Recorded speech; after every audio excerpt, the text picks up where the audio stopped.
Intinya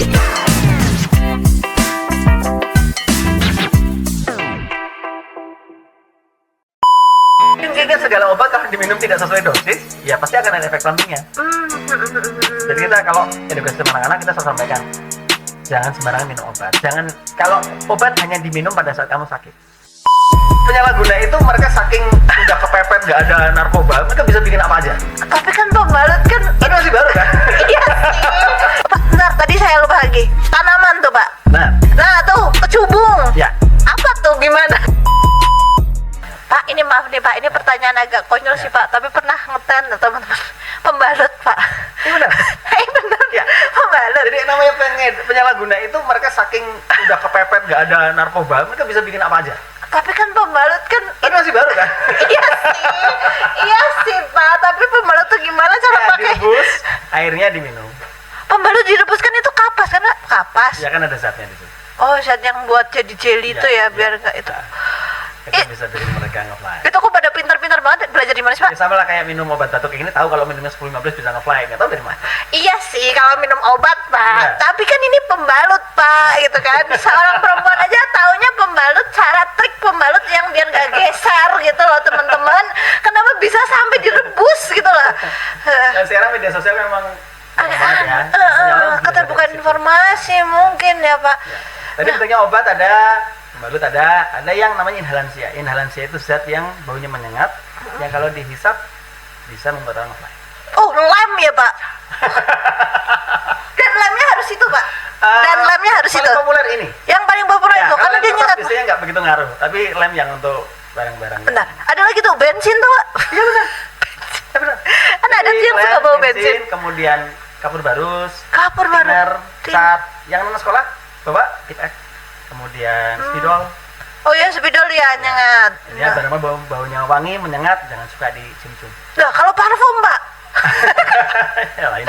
Nah, maksudnya itu Bensin juga juga pernah dengar ya, Pak kalau pakai mau bensin kok dia sehat-sehat aja? Ya kan nggak terus dicium. Ini kan juga enggak, masih jauh gitu kan. Kita juga parfum kan juga nggak terus dicium. Oh, iya. Botolnya kan juga enggak. Iya, Pak. Jangan-jangan sabun cuci baju gitu pewangi juga bisa gitu, Pak. Oh iya, ya, ngeri sekali. Pak, bentar, tadi saya lupa lagi. Tanaman tuh, Pak. Nah, tuh, kecubung. Ya. Apa tuh, gimana? Ya maksudnya bahan adiktif. Itu bahan adiktif juga. Ya. Jadi memang ada beberapa jenis tanaman yang memang berefek depresan ya. Ada yang sudah dilarang. Contohnya tadi ganja jelas ya. Iya, ganja. Kemudian kalau di luar negeri ada namanya tanaman candu. Jadi istilah kecanduan itu muncul dari nama tanaman candu. Namanya Papaver somniferum. Memang nggak ada di Indonesia. Emang ada ya? Di Thailand, di Burma itu dipakai sebagai bahan dasar membuat heroin. Heroin itu obat untuk pada rasa sakit. Iya. Morfin, heroin itu. Nah, kemudian yang saat ini sedang digodok mau jadi tanaman yang dilarang adalah yang namanya kratom. Apa tuh? Kratom itu sejenis tanaman kayak teh yang ada di daerah Kalimantan Selatan. Itu di sana sudah sering dipakai. Nah, itu sudah mau dimasukin di undang-undang. Jadi gini, pada dasarnya banyak sekali istilah NPS, New Psychoactive Substance, yang memang istilah narkotika jenis baru ya. Bisa dia dari luar negeri, bisa yang ada di Indonesia kemudian baru ditemuin nih ternyata bisa buat mabok ya, kayak gitu. Nah, itu selama dia tidak masuk di undang-undang maka dia tidak bisa diproses hukum. Contoh dulu pernah ada tanaman namanya katinon. Katinon itu daun khat ya. Itu ada selebritis sebut nama aja ya. Raffi Ahmad, iya yang pernah viral itu saya ngikutin tuh. Dia nggak bisa diproses hukum. Nggak bisa. Belum masuk di undang-undang. Setelah Raffi Ahmad baru dimasuk undang-undang. Orang yang pakai katinon setelah dimasuk di undang-undang baru bisa diproses hukum. Zaman dulu ada namanya Zarima. Zarima itu dia pakai ekstasi. Ekstasi masih bebas waktu itu masuk ke Indonesia. Nah, setelah banyak orang pakai, setelah udah banyak efek negatif yang terjadi, barulah itu dilarang masuk di undang-undang. Nah, termasuk tembakau gorila baru 2018 masuk di undang-undang narkotika. Nah, sekarang namanya daun kratom itu sedang dirancang untuk masuk di undang-undang 35 sebagai tanaman yang terlarang. Nah, bicara kecubung, sebenarnya udah lama nih ada. Cuman kan jarang orang mabok pakai kecubung ya. Yang ada paling ngerjain temennya kan. Ya, kecubung dimasukin di mie ayam, temennya joget-joget, di syuting, di upload, jadi konten gitu kan. Tapi kemarin pernah ada terus beberapa remaja di Kalimantan itu yang kecubung, 41 gitu. Orang itu Pak. Sama obat. Oh, dicampur sama obat itu. Jadi ada kemungkinan kalau memang nanti banyak menimbulkan eksternalitas, banyak orang yang pakai menyalahgunakan, bisa jadi akan dimasukkan di undang-undang narkotika atau mungkin di undang-undang psikotropika. Tapi kecubung nggak bisa berdiri sendiri gitu Pak? Maksudnya hanya dipakai kecubung terus bisa jadi? Yang terjadi bisa, tapi yang terjadi memang bagi si yang mabok tidak ada kenikmatan yang yang dirasakan gitu kan. Karena dia efeknya kan dia nggak sadarkan diri, dia Jadi bisa kontrol kan. Iya, Tanpa benar. ingatan, bangun-bangun bisa jadi gila. Iya bener, jadi aneh. Ada satu lagi yang saya lupa, ada namanya magic mushroom. Ya, jadi jamur psilocybin, istilahnya jamur kotoran sapi, jamur telepon. Dari kotoran sapi. Iya, ya, kayak pernah dengar kotoran tuh. sapi. Ya, itu ada juga orang-orang yang konsumsi itu ya saking kepepetnya ya, atau mungkin dia eksperimen gitu. Ya, efeknya depresan, bikin orang tele, halusinasi. Eksperimen Nah, itu kali ya. masuk narkotika. Masuk Ya, narkotika. itu beberapa jenis tanaman yang memang ada yang sudah dilarang, ada yang tidak. Oh, gitu. Jadi yang dilarang sudah ada, tapi kalau misalnya ada hal-hal baru gitu tuh bisa masuk dimasuk. gitu, bisa direhab. Ya. Oke, Pak. Ini kan yang pakai narkotika kalau di berita nih ya, Pak. Nggak cuma anak-anak, bahkan lansia juga gitu ya. Kalau di Banyumas nih, gambarannya udah apa nih, Pak? Gimana nih? Ya, jadi kalau bicara data, kasus narkoba ya, ini ada psikotrika, ada narkotika, ada adiktif yang ditangkap. Yeah. Yang dari itu pada tahun 2022 itu sebanyak 79. 79. Pada tahun 2022 sebanyak 79, tahun 2023 naik sebanyak 94. Itu hanya yang mengedarkan. Hanya mengedarkan. Karena yang sekarang yang diproses hukum hanya yang mengedarkan, hanya menjual. Ya. Kemudian yang direhabilitasi, ya diobatin ada 184 pada tahun 2023. Nah, itu adalah pucuk gunung es ya. Ya, itu karena yang ketahuan. Yang nggak ketahuan ini banyak banget. Nah, kalau kita tanya, ya kita nggak bisa jawab ya. Yang kita bisa jawab hanya statistiknya. Iya ya. Jadi kita BNN setiap 2 tahun sekali kita ada survei namanya prevalensi. Prevalensi adalah kecenderungan persentase suatu populasi ya, dia menyalahgunakan narkoba. Kalau dia prevalensi narkoba. Pada tahun 2021 itu 1,93. Pada tahun 2023 turun menjadi 1,73. Artinya apa? 1,73% warga Indonesia ini menyalahgunakan. Nah, kalau kita proyeksikan di Banyumas, ya, kita ambil aja angka ini ya, penduduk usia produktif. Nah, penduduk usia produktif di Banyumas kurang lebih kan ada 1,23 juta, 15 sampai 64 tahun. Nah, tinggal dikalikan aja 1,73 kali 1,23 juta, ketemu 21.000. Oh, banyak banget. Ya, itu mulai dari yang nggak baca, mulai dari yang lem, sampai dengan udah pakai obat-obatan. Itu yang kebanyakan kalau di dekat kita nih, Pak. Itu remaja kah, orang dewasa atau? Ya, kalau coba pakai memang rata-rata remaja. Remaja Ya, coba pakai. Ya. Dan mohon maaf sini, kita selalu kalau kita edukasi tentang narkoba, kita tidak lupa sampaikan ada pintu gerbangnya. Mohon maaf, apa adalah tuh? rokok dan miras. Rokok. Karena sebenarnya secara saintifiknya rokok dan miras itu juga bahan adiktif, dia mencandu. Tapi dia narkoba yang dilegalkan, ya kan? Rokok dan miras, ya. Karena rokok juga adiktif. Buktinya orang kalau berhenti merokok, dia sakau juga. Gimana sakonya? Mulutnya kecut, dia nggak nyaman, dia nggak bisa mikir. Itu sakau karena nikotin. Nah, bagi kami juga kalau anak-anak, lihat kotak rokok itu ada tulisan 18+. Artinya itu tidak diperuntukkan untuk anak di bawah 18 tahun. Kalau kamu di bawah 18 tahun, merokok sebenarnya itu sudah melanggar hukum. Termasuk orang yang menjual pun sebenarnya bisa kena pasal. Kan begitu. Iya, harusnya gitu. Ya, dan itu ada pintu gerbang. Nah, kita kan merehabilitasi ratusan nih anak-anak yang sudah pakai narkoba di klinik kami. Dan hampir semuanya berawal dari coba-coba rokok. Jadi kalau anak SD, SMP udah ngerokok, minum miras, ya nanti datang temannya nih, miras udah biasa, istilah dia obat batuk, nanti dia bawa obat apa gitu. Karena tren sekarang anak lebih suka maboknya pakai obat daripada pakai miras. Kenapa? Satu, nyarinya lebih mudah, di warung ada, harganya lebih murah. Oke. Iya kan? Itu, dan nggak kelihatan, karena kalau minum miras kelihatan kan matanya merah, mulutnya bau naga gitu kan. Tapi kalau obat obat aja mereka tidur aja supply. Orang tua kadang nggak paham. Nah, itu kadang mereka ternyata lebih suka pakai obat-obatan. Nah, jadi kalau obat tadi kayak tramadol, Heximer, rata-rata anak SMP, SMA sudah banyak pakai. Nah, seiring itu nantinya dosis akan bertambah. Setelah saya pakai tramadol, Heximer, naik kelas lah dia, kayak alprazolam, Meriklona. Biasanya udah umur 20-an dan 30-an. Nanti baru dia sampai ke narkotika. Nah, kita selalu sampaikan jangan pernah anggap remeh orang yang nongkrong-nongkrong, cuma miras aja, cuma obat. Karena kalau dibiarkan sampai ke narkotika. Sampai ke sana juga. Rata-rata kalau udah narkotika karena harganya sudah mahal, ya rata-rata orang berduit ya yang beli. Ya. Atau orang yang mau tidak punya duit, tapi dia bisa melakukan tindak kriminal untuk dia membeli narkotika. Rata-rata mau orang dewasa kalau narkotika. Ya, baik Pak. Tadi kan udah cerita nih, ini narkotika ini janjinya begini gitu-gitu. Dampaknya tuh Pak. Ya. Kalau dari cerita Bapak, kalau saya sih nggak ada bagusnya ya dari tadi ya, maksudnya dari semua yang Bapak ceritakan dari sabu dan apa tuh kayaknya nggak ada bagusnya nih. Dampaknya nih biar teman-teman Banyumas Lover tuh ngerti ini tuh nggak main-main dan ini tuh bukan barang yang seperti cerita teman-teman yang membawa ke arah jelek gitu ya. Dampaknya tuh apa aja sih Pak? Ya. Narkoba tuh. Yang jelas memang Allah sudah menciptakan kita tuh sempurna ya. Sempurna. Tidak seperti kita bergantung kepada selain kepada dia. Tapi ada orang yang bergantung pada barang-barang kayak tadi. Ya maaf, kesian rokok ya. Orang kalau tergantung pada rokok, kalau dia nggak ngerokok dia nggak nyaman, dia nggak bisa aktivitas. Jadi kesian, perokok tuh kesian kadang. Naik kereta nggak bisa ngerokok, bis nggak bisa ngerokok. Hotel yang itu nggak bisa ngerokok. Kalau dia ngerokok ada denda, iya gitu kan? Tempat pendidikan nggak boleh, tempat kesehatan nggak boleh. Dia bilang mempersulit diri sendiri. Nah, jadi saran memang kalau saran kami ya sedapat mungkin kita hindari, ya kan? Kita jangan pakai apapun jenisnya. Ya kan? Apapun jenisnya. Karena kalau kita pakai yang jelas tadi, itu menjadi ketergantungan, menjadi kecanduan. Jelas ada uang yang harus dihabiskan untuk membeli barang-barang tersebut. Ada uang. Ya, membatasi aktivitas yang ini kan tidak bisa optimal kalau dia tidak mengkonsumsi barang-barang seperti itu. Jelas kepada kesehatan. Kesehatannya jelas ya Pak. Dan Merusak gitu pasti ya Pak.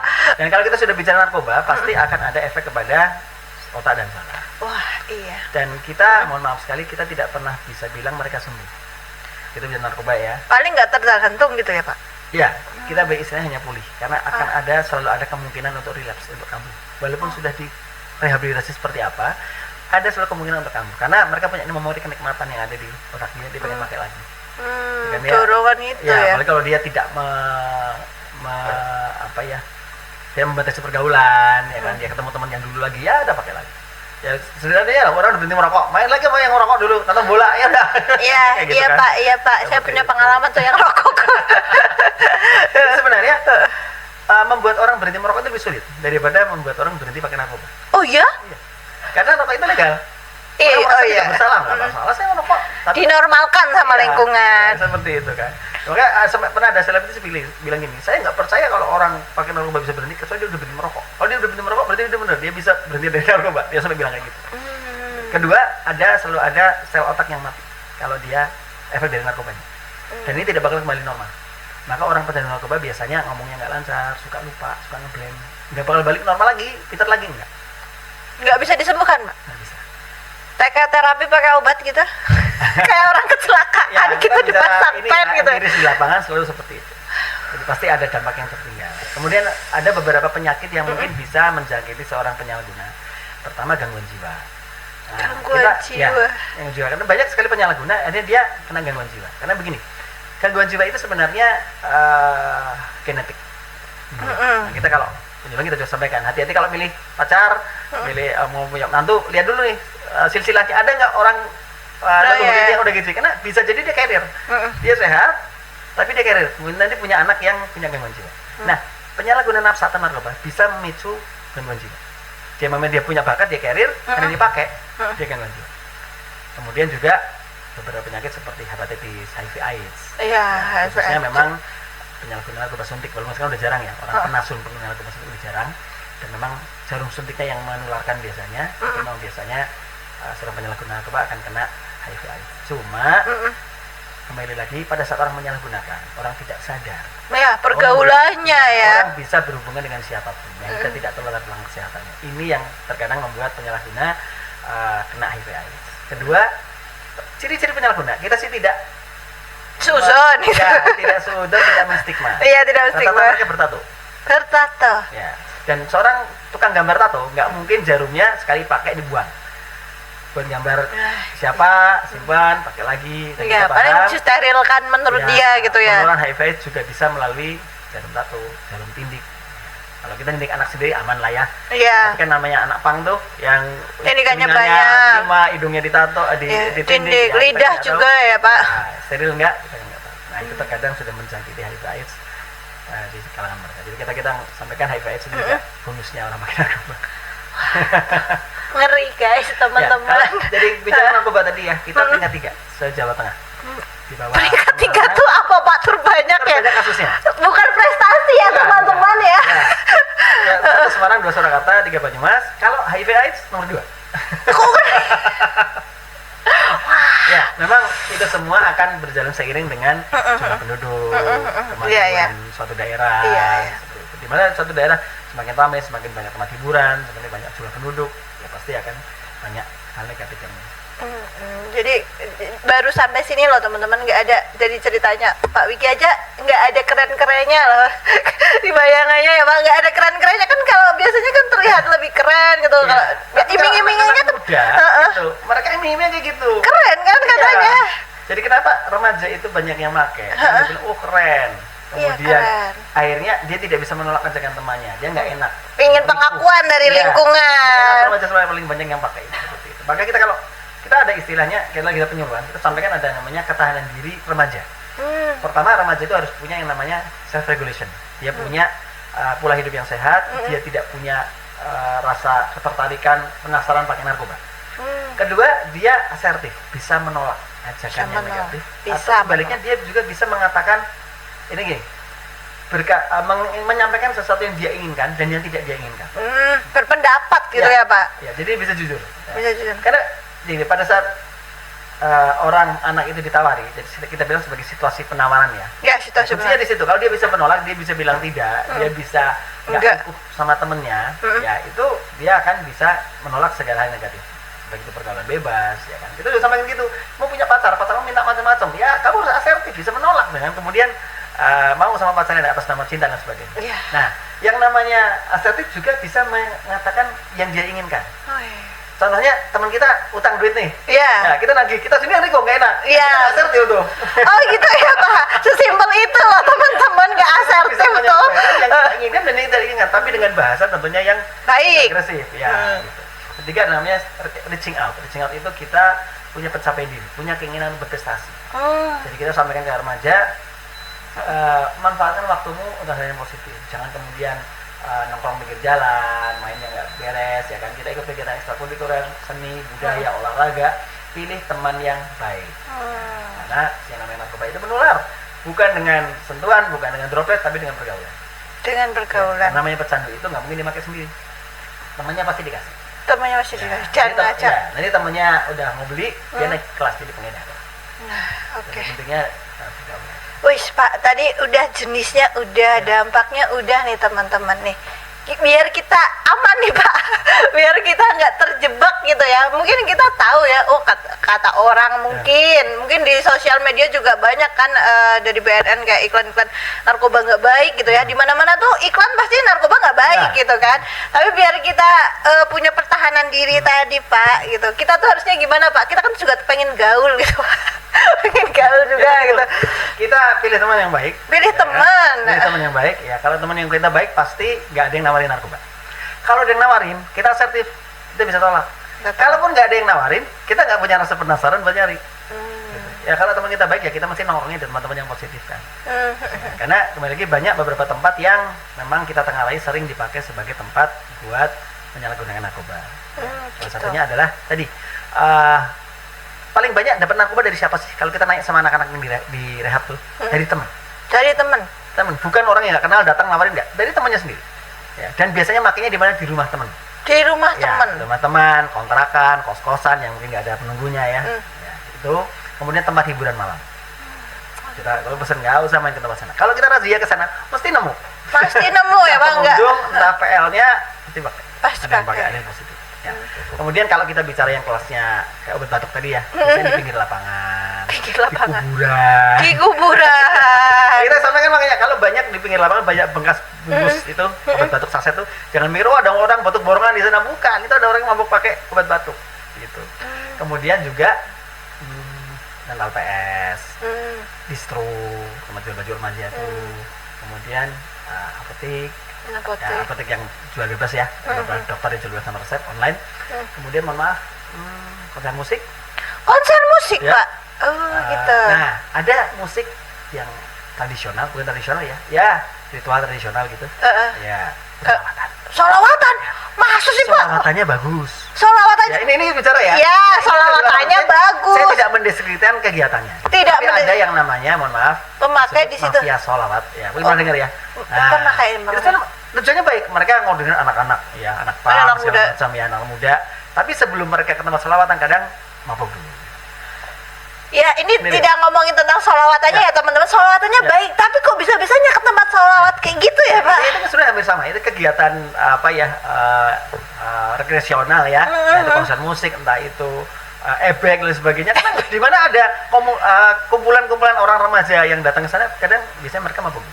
Apapun pakainya ya, mulai diminum beralkohol sampai dengan obat-obatan. Makanya sekarang kan banyak tuh ebek yang harusnya kuda lumping, harusnya orang mabuknya muru, istilahnya murunya itu karena Iya, kemasukan. Itu bukan. idang gitu ya. Itu bukan, tapi mabuknya itu karena mabuk miras tuh ada kayak gitu. Gerakannya udah nggak gerakan idang tuh teman-teman nih. Mau dicek kodam pun nggak bisa nih Ya, cek kodam. makanya, orang tua memang harus hati-hati ya.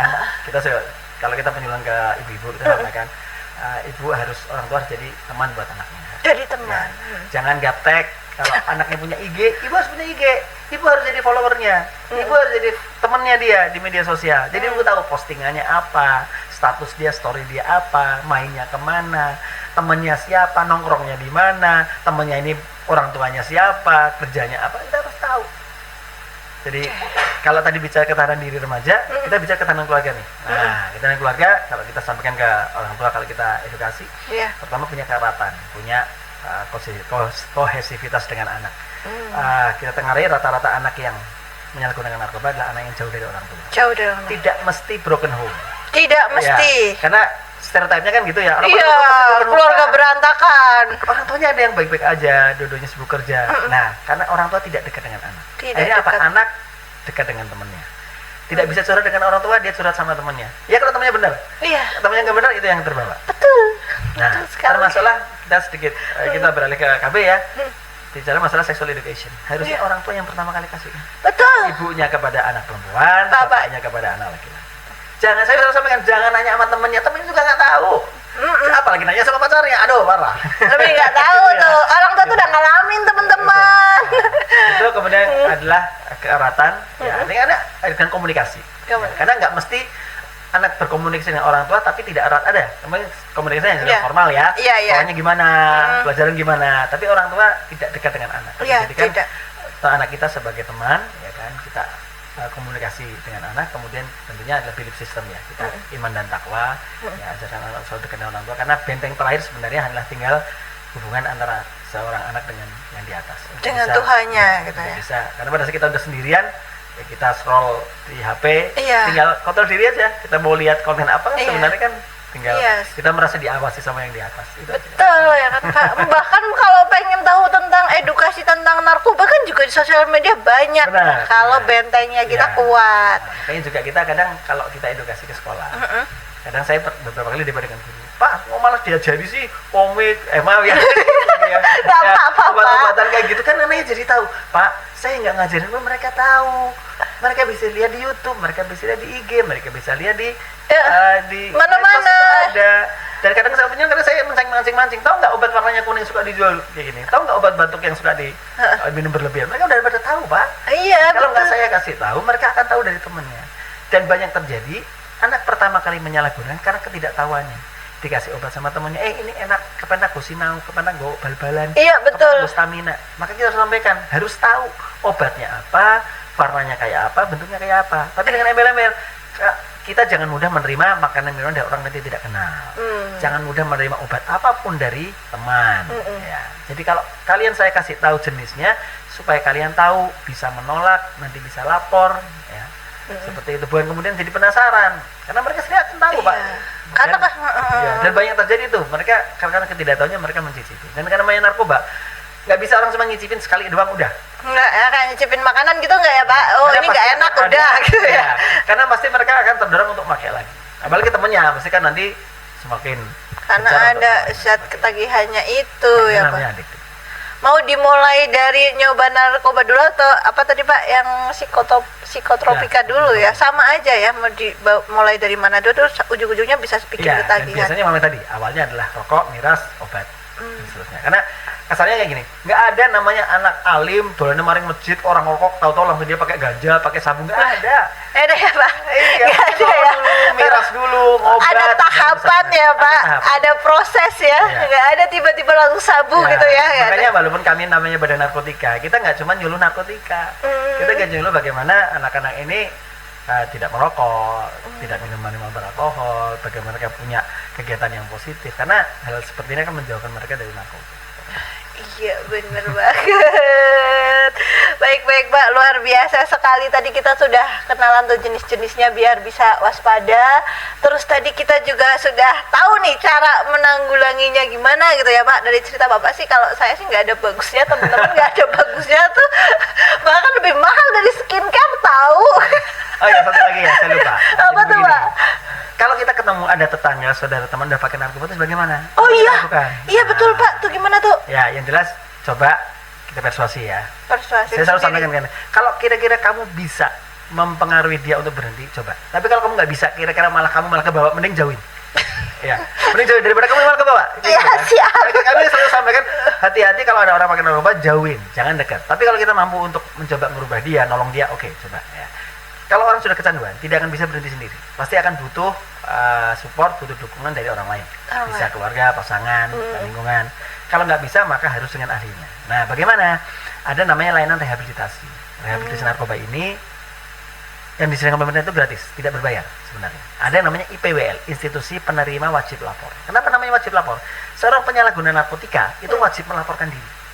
Kalau dia nggak lapor, dia bisa kena ancaman pidana. Tadi 4 tahun.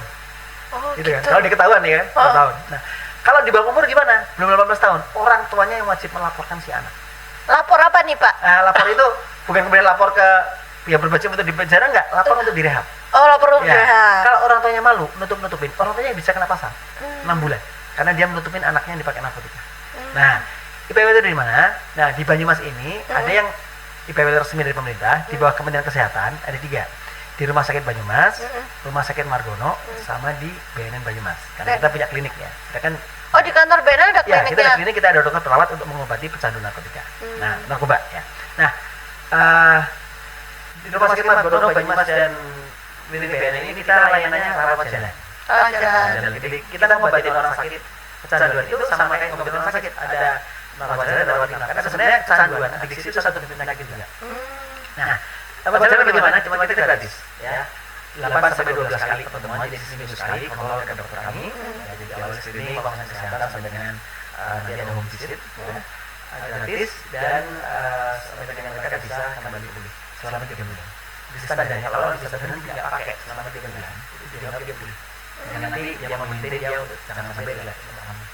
Nah, kemudian kalau butuh rawat inap itu pada saat seorang sudah tidak bisa mengontrol dirinya, artinya ada teman yang ngelawan dia nggak bisa ngelawan, udahlah misalkan kita rujuk ke rawat inap. Jadi kalau orang sudah sakonya sudah keterlaluan dan harus rawat inap, kita punya ada IPWL Mentek Kementerian Sosial di Batu Raden, namanya Sentra Satria. Oh iya. Sentra Satria ini dulu namanya PSPA, Sanggara Tiranan Anak untuk anak-anak bermasalah. Karena ganti nama sebagai Badan Rehab Paksa, Badan Rehab Paksa, sekarang jadi Sentra Satria. Dia layanannya rawat inap untuk orang yang kecanduan nafsa, hampir sama. Dia 3 bulan program 3-6 bulan. Intinya orang masuk ke situ kecanduan nafsa, dia diatur di hidupnya mulai dari bangun tidur sampai dengan tidur lagi. Jadi dia bangun jam 5, sholat jamaah kalau di Islam ya, kemudian nanti dikasih kesempatan untuk olahraga bersih, ya olahraga bersama, ada kelas. Nah, termasuk nanti diberikan latihan. Latihannya gratis juga. Dia bisa pilih, jadi barista, dia bisa barbershop, dia bisa desain komputer, dia bisa servis motor, gratis semua. Saya selalu sampaikan, ini ada pelatihan gratis, tapi sarannya satu, pakai narkoba. Pakai narkoba dikira bisa. Ini orang pecandu diberikan keterampilan, kenapa? Obatnya orang bisa berhenti pakai agar dia sibuk bekerja. Sibuk ya menyibukkan dia diri. pulang, dia produktif, dia nggak punya waktu luang untuk berpikir pakai narkoba, harapannya seperti itu. Dan kalau orang sudah rehab, apapun di rawat jalan, rawat inap, diminta di hijrah, pindah dengan di mana dia dulu pakai. Kalau dia pakainya di Purwokerto, jangan di Purwokerto. Kenapa? Teman-temannya mesti akan ngubungin lagi pakai. Jadi dia suruh hijrah, pindah, ganti nomor HP, putus hubungan sama teman yang dulu. Jadi dia tidak punya akses untuk mencari narkoba. Seperti itu. Nah, itu adalah IPWL yang memang resmi milik pemerintah. Nah, tapi ada secara umum ada 2 metode. Bagaimana cara kita mengobati orang kecanduan. Pertama namanya tapering off. Jadi begini. Apa gitu? Selain Rumah Sakit Margono dan Banyumas, pada saya seluruh psikiater atau dokter spesialis kedokteran jiwa yang praktek di klinik kayak Rumah Sakit Saya sebut nama ya, kayak Iya. DKT, Iya. kemudian Rumah Sakit Elizabeth, Iya. TNI, itu juga bisa melakukan rehabilitasi. Tapi dengan metode namanya substitusi dan tapering off. Apa tuh Pak? Nah, misal orang pakai sabuk ya, Ya. maka disubstitusi, diganti. Oh Zatnya diganti. diganti. Karena apa? Kalau dia langsung berhenti nggak pakai sabuk, sako dia bisa bikin dia setengah mati ya. Nah, diganti namanya obat alprazolam. Nah, kita tahu nih alprazolam ini obat psikotropika. Nah, tapi di tapering off, dosisnya diturunkan. Oh. Jadi misal pertemuan pertama dia dikasih sampel yang 10. Nanti minggu depan kamu kontrol datang lagi, dikasih cuma 8. Nah, diminum cuma kamu sako ya, kalau sakit minum. Nah, nanti minggu depan datang lagi kasih 6, 4, 2 dan seterusnya sampai 3 bulan. Harapannya dia sudah 0, dia nggak tergantung obat lagi. Oh, gitu. Nah, tapi yang terjadi apa? Terkadang orang tidak bisa mengurangi. Oh. Dia tetap Malah jadi sakit, ganti kan? ya, Iya. jadi ganti. Dia kan harus nahan sakit nih, butuhnya minum 10, cuma dikasih 6 badannya sakit. Akhirnya apa? Dia beli di luar. Tetap 10, dosisnya nggak turun-turun. Parahnya lagi kadang obat dari dokter dia jual. Ada. Parahnya lagi ada lagi. Sengaja ikut rehab, tidak ingin berhenti, tidak ingin pulih, tidak ingin sembuh, tapi dia hanya sekedar obat resmi legal ada resep dari dokter, sehingga dia tidak diproses hukum pada saat dia bertemu dengan yang berwajib. Ada yang seperti itu. Nah, di kami bagaimana? Di BNN dan di Sentra Satria, metode kami namanya simptomatis. Bagaimana? Orang yang kecanduan putus hubungan, kita nggak kasih obat psikotropika apapun, nggak kasih apalagi narkotika. Nah, kalau sako gimana? Kita kasih obat generik, obat standar. Contohnya gimana? Orang kalau sako itu macam-macam ya. Ada yang panas tinggi, kasih paracetamol. Ada yang pegel-pegel, kasih neuralgin. Ada yang dia diare, kasih diapet, kasih etostop. Obat-obatan standar kayak gitu. Hanya untuk menghilangkan simptom. Simptom itu gejala. Nah, metode yang kami pakai tidak disukai oleh kecanduan karena masih sakit. Maka biasanya ada orang datang minta mau rehab ke tempat kami, dapat obat nggak Pak? Nggak mau. Mereka cenderung nyari obat-obatan di dokter-dokter yang rehabnya menggunakan menggunakan tapering off seperti itu. Nah, itu permasalahan yang terjadi di bidang rehabilitasi. Tapi nggak akan mati tuh Pak kalau lagi sako gitu, cuma dikasih obat demam. Manja aja mereka. Oh manja aja. Karena sako itu kalau dibiarkan lama-lama kan hilang. Oh gitu. Lama-lama lewat sendiri. Jadi kayak gigil gitu sakit lama-lama yang hilang sendiri. Nah, dan lama kelamaan intensitasnya, frekuensinya akan semakin berkurang. Oh gitu. Makanya 3 bulan sebenarnya orang sebenarnya sudah bisa berhenti. Kayak tubuh tuh sebenarnya bisa menyembuhkan sendiri gitu ya. Cuma karena mereka manja, mereka harus pengennya pakai lagi pakai tuh. Nggak tahan atas rasa sakit, iya pantesan. Kecuali memang orang yang sudah tadi gangguan jiwa. Karena ada orang penyalahguna narkoba yang sudah kena gangguan jiwa. Kita nyebutnya dual diagnosis. Karena diagnosis dia kecanduan sekaligus jiwa. Nah, kalau orang sudah kecanduan, udah gangguan jiwa, udah nggak bisa lepas dari namanya obat. Seumur hidup harus dia minum alprazolam itu. Kalau dia nggak minum ya ngamuk-ngamuk lagi. Kayak gitu. Nah, makanya memang pecandu narkoba maksudnya ini sekesian ya. Makanya setelah kita bantu mereka dengan layanan rehab, kita bantu mereka bagaimana. Masalahnya memang secara hukum rehabilitasi tidak bisa dipaksa. Oh nggak bisa dipaksa? Kecuali dia tertangkap. Ya. Oh kalau tertangkap bisa? Ya, tertangkap bisa. Nah, tertangkap pun itu nanti harus sidang dulu. Jadi misal ya, orang nih tertangkap. Ada pengedar di situ, jelas dia proses hukum. Ada tertangkap dia pecandu doang. Pak saya nggak jualan, Pak saya nggak beli, saya cuma pakai aja. Nah, itu akan disidang. Nah, dari sidang nanti kami BNN itu biasanya akan diundang sebagai akan melaksanakan namanya asesmen terpadu. Jadi begini, kita sudah sampaikan ke masyarakat. Kalau ada warga masyarakat tertangkap, ada dia pecandu, bisa dimintakan namanya asesmen terpadu ke BNN. Jadi penyidik polisinya bahwa si tersangka ini ke BNN, nanti akan diperiksa oleh dokternya BNN. Diperiksa juga oleh tim hukum dari kejaksaan, kepolisian BNN, lihat kasusnya. Kalau ternyata dia murni pecandu doang, dia pakai aja, nggak jualan, maka nanti vonis hakimnya akan rehab.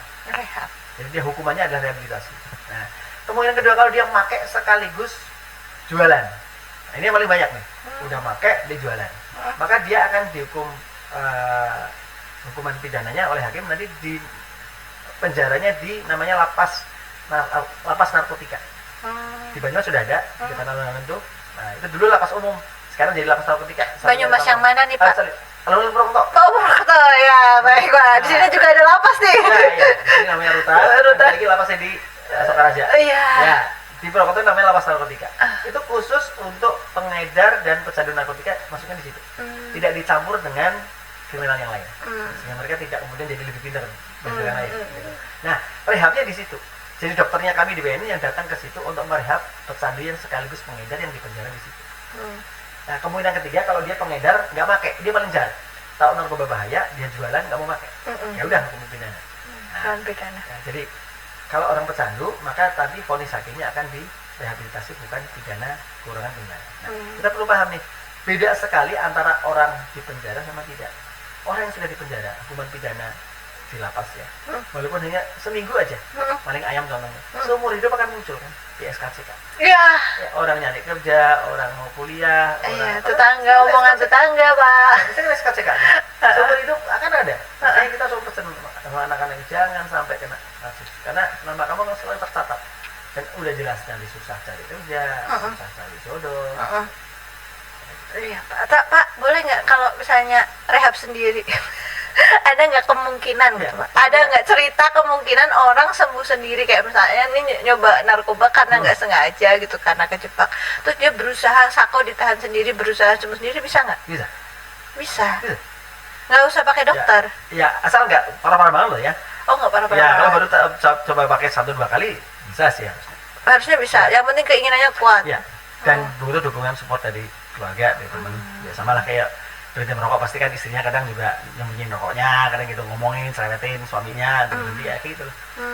Harusnya bisa. Kemudian rehab juga ada beberapa pesantren ya, pesantren yang juga melakukan rehabilitasi. Tentunya kan memang bukan mengurangi ilmu yang berbeda dengan yang oleh teman-teman psikolog atau psikiater kan. Metode aja yang beda ya. Intinya sebenarnya kan hanya membuat orang itu sibuk, dia tidak pakai narkoba dalam jangka kurun waktu tertentu.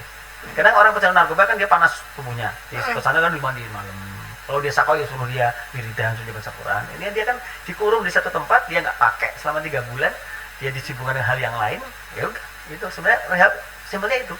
Rehab itu kayak gitu ya, Pak? Iya. Karena badan pasti akan keluarin zat sendiri. Gitu. Walaupun kerusakan di otak nggak bisa. Nah, nggak bisa. Oh, nggak bisa Tapi diberikan. keinginan dia untuk menyalahgunakan itu bisa ditekan, dan intinya dia nggak pakai sebenarnya itu. Cuma nanti akan selalu ada masa-masa di mana dia ingin pakai lagi. Kan padahal dia sendirian naik motor lewat kafe di mana di rumah mabok, pengen pakai lagi. Orang yang sudah biasa pakai narkoba suntik, dia lihat sedotan aja, ujung jarinya, ujung sedotannya tajam tuh, bisa dia pakai. Suggest, namanya suggest ya. Dia punya sugesti pengen pakai. Jadi sampai mereka gitu ya. memori kenikmatan yang ada itu masih teriak juga pengen pakai seperti itu. Ini memang harus selalu disibukkan, dan kita kadang juga kasihan ya, mereka udah rehab berapa tahun, kadang relapse ya, kambuh, dia slip pakai lagi, ada yang seperti itu. Walaupun mungkin sudah berkeluarga gitu-gitu bisa gitu, nggak ada alasan kayak kalau ada cerita kalau nakal gitu, wah waktu mudanya nakal nih, udah nikah udah sembuh gitu. Ya ada beberapa yang rehab di tempat kami ya sudah bawa istri, bawa anak, ada yang istri yang laporin suaminya juga, ada yang kayak gitu. Oh gitu, baik luar biasa ya Pak ya. Wah, jadi ternyata yang memabukkan nggak hanya cinta ya, move on ternyata. Semua move on. Ya, sebenarnya namanya kecanduan itu segala hal ya. Segala hal. Karena ada dalam teorinya namanya pohon kecanduan, addictive tree itu. Kecanduan itu macam-macam, belanja online itu juga kecanduan. Maaf, seks itu kecanduan, cinta kecanduan, marah-marah ada loh, orang kecanduan marah-marah ada. Kalau nggak marah-marah rasanya nggak nyaman, dia marah-marah ada. Oh gitu ya Pak. Jadi anger addiction itu ada. Ya, termasuklah tadi kepada substance, kepada barang-barang. Luar biasa. Wah, ini tuh teman-teman nih, yang bisa saya simpulkan dari Pak Wiki nih ya. Jangan tergantungkan bahagiamu pada apapun gitu. Jangan gantungkan bahagiamu pada apapun ya Pak. Pada manusia sekalipun ya. Bahkan pada manusia dan barang sekalipun teman-teman. Dan ciptakan bahagia sendiri ya Pak, dengan mulai mensyukuri yang kita miliki ya, karena apa yang kita miliki itu yang selalu yang terbaik gitu ya Pak Wiki ya. Luar biasa. Terima kasih loh sudah berbaginya. Walaupun ya Pak tadi saya bayangin wah ini bakalan keren nih bahas narkotika. Saya jadi penasaran, ternyata enggak ya Pak, ceritanya ternyata serem-serem juga ya. Maksudnya enggak ada keren-kerennya tuh menurut saya teman-teman, beneran deh. Ya, terima kasih Pak Wiki. Mungkin lain waktu kita akan bahas lebih dalam mungkin penyebabnya atau apa gitu ya. Jangan kapok di studio Kejadian 1, dan terima kasih untuk informasinya.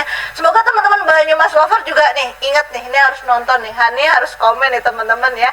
Karena kata Pak Wiki tadi ya, banyak pesennya, banyak cara nih buat menghindari, dan banyak tips-tipsnya dari pembicaraan kita yang tadi. Baik, terima kasih Pak Wiki dan teman-teman yang sudah menyaksikan. Sampai jumpa di kesempatan yang lain. Dadah.